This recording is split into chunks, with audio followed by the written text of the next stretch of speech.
Hi,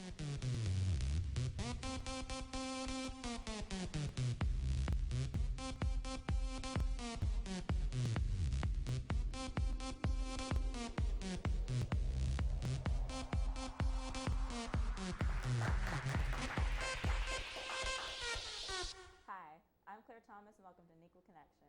I have with me engineer Rochelle Miner. How are you doing today? I'm doing great. That's great. So, what college did you go to?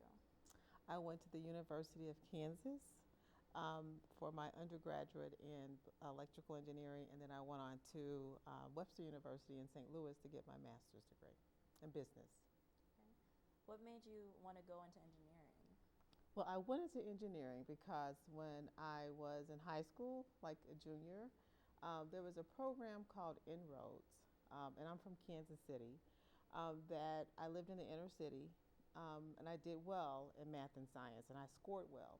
So I was identified by this program to come talk to me, and they gave me a whole different view of what I could potentially major in, and one of them was engineering. And so this program really changed my life a lot because they got me exposed to engineering fields, and then also was able to intern with AT&T for 4 years of college.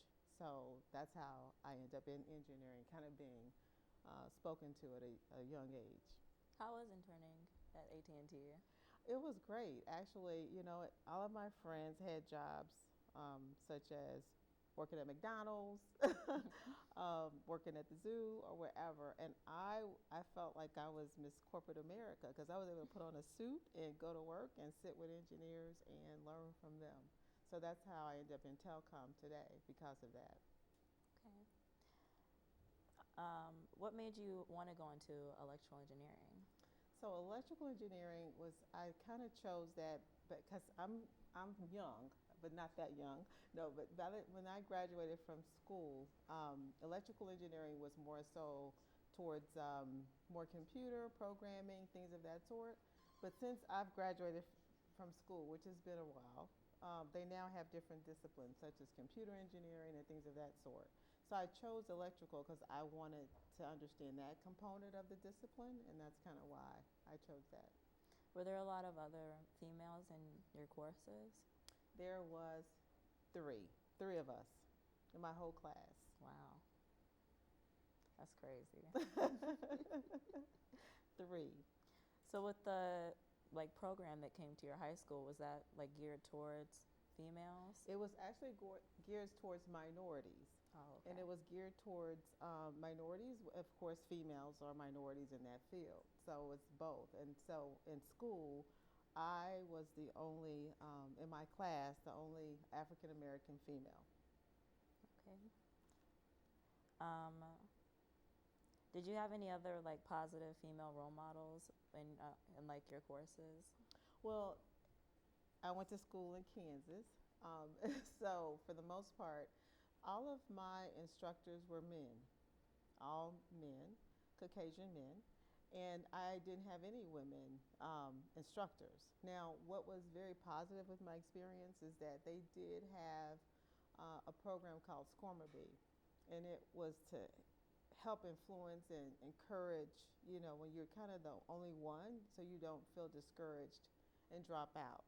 So there was a program at the university called SCORMER-B that would allow minority students to mingle and interact.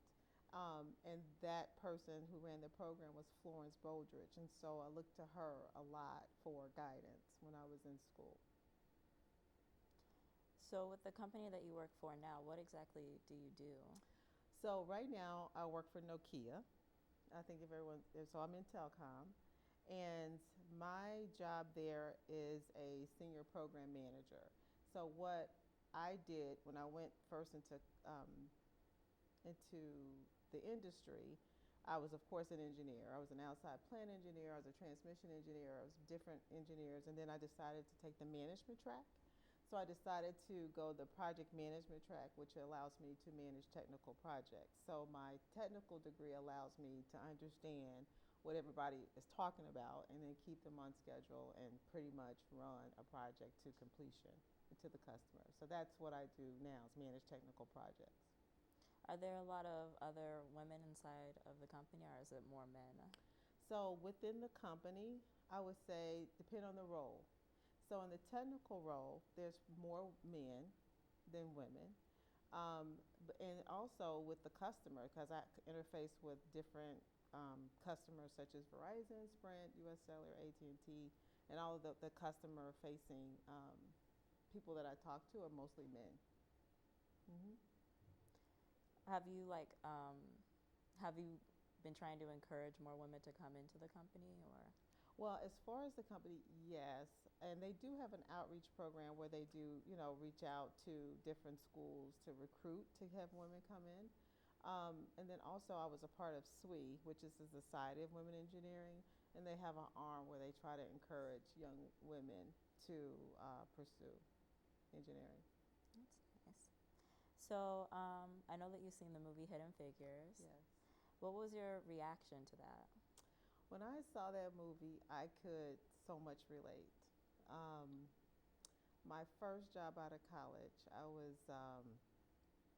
for the most part, asked to, you can tell, they didn't say that, well, I was to help diversify the department. So most men that I work with did not have a college degree. They worked their ways up. So as an example, they would start in the field, as an example, to make it easy, they would climb the pole, and work their way up. So they didn't have to have a degree. So I was the first minority woman and the youngest and the only African American and the only woman in the department. And it was very difficult because they would say racial jokes because we had to go to I had to get in the car with them or take trips to go do my job. So when we would go to different places, such as Amarillo, Texas, there is a place called that. That's one of my territories I would have. They would say racial jokes.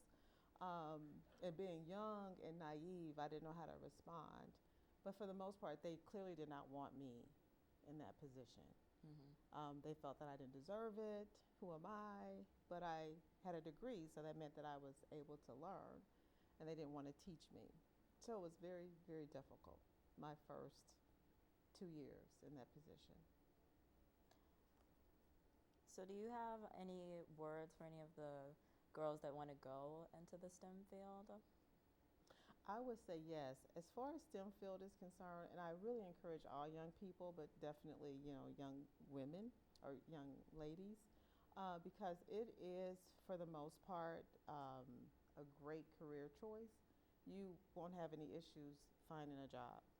And I highly recommend, the math and the sciences and exploring different things, taking advantage of all the camps that you wouldn't necessarily have exposure to here, finding mentors, and just trying to find what you think you enjoy.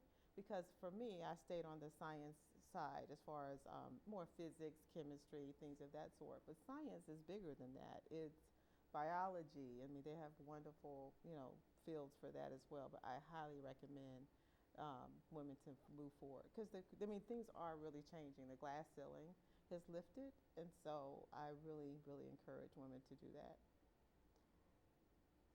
It's nice. That's very nice.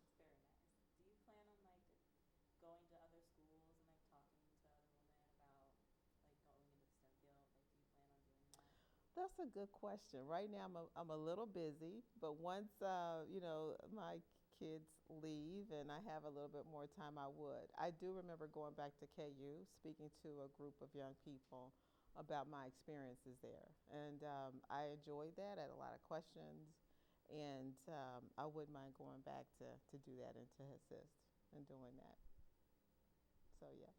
So, do you plan on like going to different states or like staying in Illinois? Of course, I'm a big KU advocate, so hopefully people are Jayhawk fans. But of course, my kids aren't. So, so as far as like where I would like to do and maybe talk to different young adults would be here initially, just to let them know the importance of education. I think everyone's parents have probably told them that. And definitely to the sky's the limit. Don't let anyone like stop you from telling you what you can't do because there's too many people um, that will do that. So just remember that you have your own sail. So it's up to you of which direction you want to go in life. You can control that. Just like Dorothy and the, being from Kansas, Dorothy and her red shoes. Um, the Wicked Witch told her that it was always within you. You always had it. So you do. You have control of that. So that's what I would tell young people. Okay. Thank you for coming and talking to me. You're welcome.